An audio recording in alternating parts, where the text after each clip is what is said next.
All right, Mr. Teleferro TV, how's everybody doing out there? I thought this was absolutely phenomenal.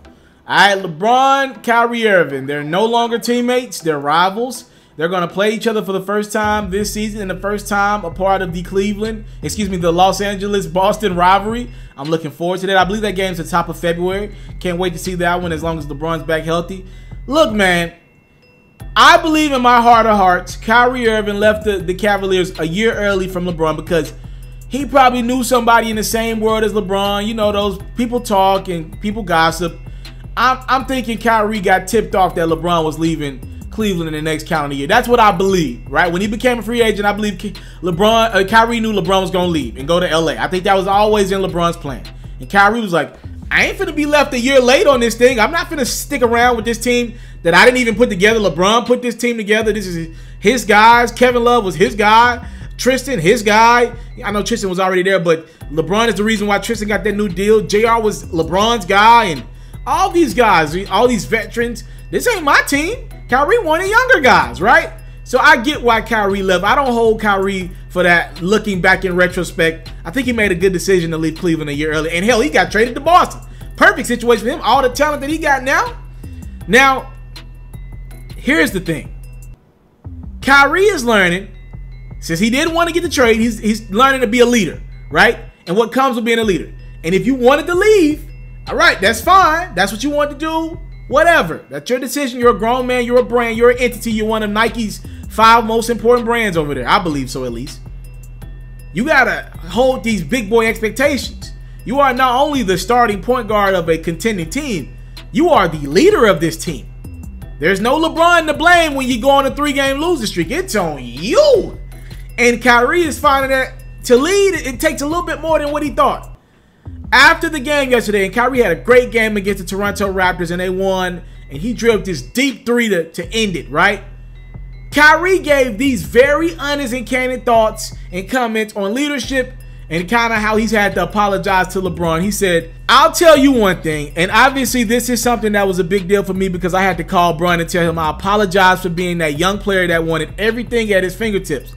I wanted everything to be at my threshold. I wanted to be the guy that led us to a championship. I wanted to be the leader, and I wanted to be all that. The responsibilities of being the best player in the world and leading a team is something that's not meant for many people. And Bron was one of those guys that came to Cleveland and really tried to show us that it's like to win a championship. It was hard for him. Sometimes getting the most out of the group is not the easiest thing in the world, like I said.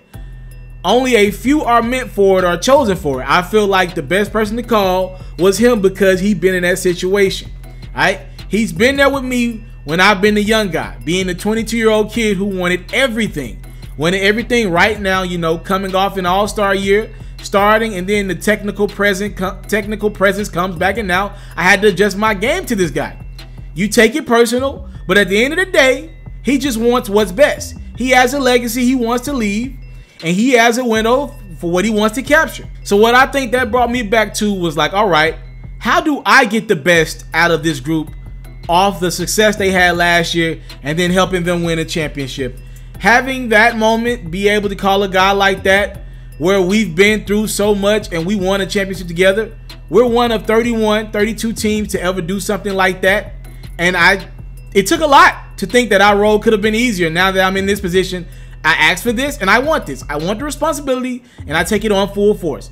But it's also good to reach out to help and you know, really take responsibility for what you've done in your career. It takes a real man to go back and call somebody and be like, hey man, I was young. I made some mistakes. I wasn't seeing the bigger picture like you were. I didn't have the end of the season in mind. I just wanted to get my stats and make all-star games. In his career, it means like this much at that point. So it was good and it gave me peace of mind to go about what I got to do. And obviously, I'm going to be competing against him and everybody else in the league, but it was all good. Obviously, when they come here, I'm going to try to kick their ass, and he knows that. Man, I love this from Kyrie. Kyrie, this is all we ever wanted from you, fam. Y'all remember back when Kyrie cut his beard off and he did that weird interview with First Take, and we was like, what is this, Kyrie? That very pointless interview when he was like, I'm going to do what's best for me, and I don't have to explain myself. Everybody was like, yo, what the hell is wrong with this guy? Kyrie, that comment right there was all we ever wanted from you. Just admit it. You want to be the guy, and nobody's mad at that. you don't have to be a part of LeBron's legacy. This is, like he said, this is what LeBron wants. LeBron has a picture of how his legacy wants to be decided. And if that's what LeBron wants, he's entitled to do that. He's one of the 3 greatest basketball players, in my opinion, all time, right? He has that right. But Kyrie is a brand, and he's one of the most savvy guys with the basketball that we've ever seen. And by the way, if Kyrie was 6'6", he's got just as many moves as a Michael Jordan, in my opinion. I'm talking about footwork, moves. He can get in the post, but I mean, obviously he's so small he can't. He's not getting in the post against a 6'8" guy. But if Kyrie was 6'6" with his footwork and his dribbling ability, who knows where we consider Kyrie at right now? He has the right to want to be his own brand, be the best Kyrie could be, have his own team, be a leader. He's earned that. But what comes with that, like he said, and he's acknowledging, a lot of pressure.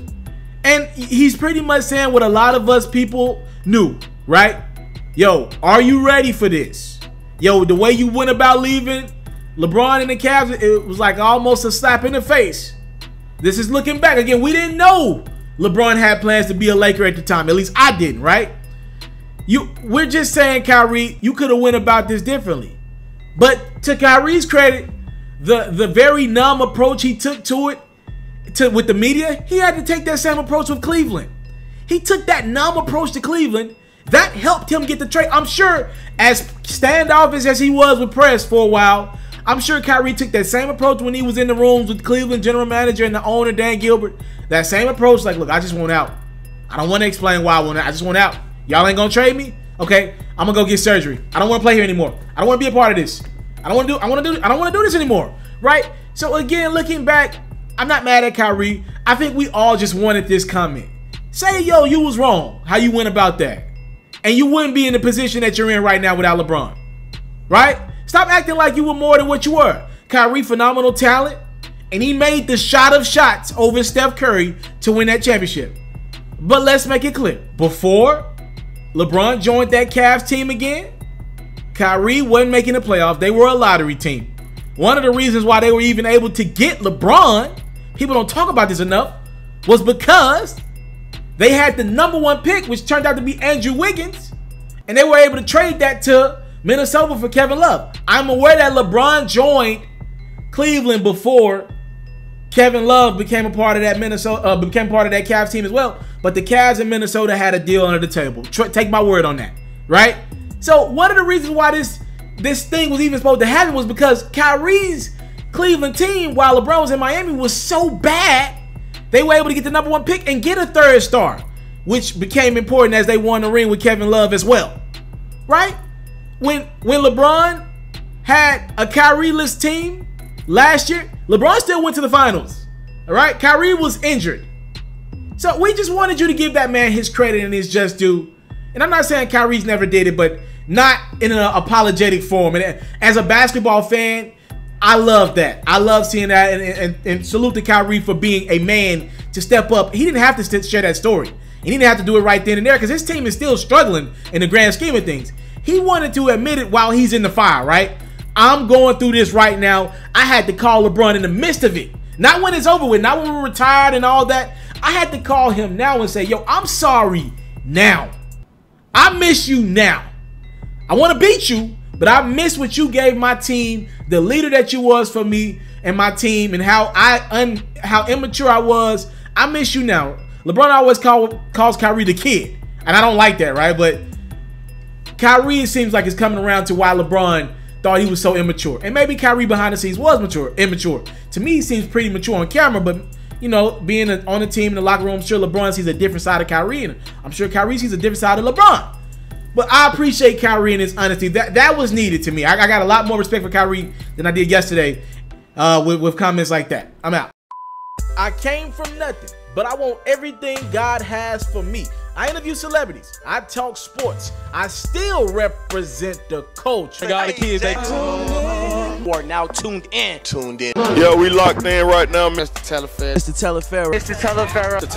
Shout out to Mr. Teleferro. You're watching Mr. Teleferro TV. Mr. Teleferro TV, here with the triple B's, you can't do nothing but win.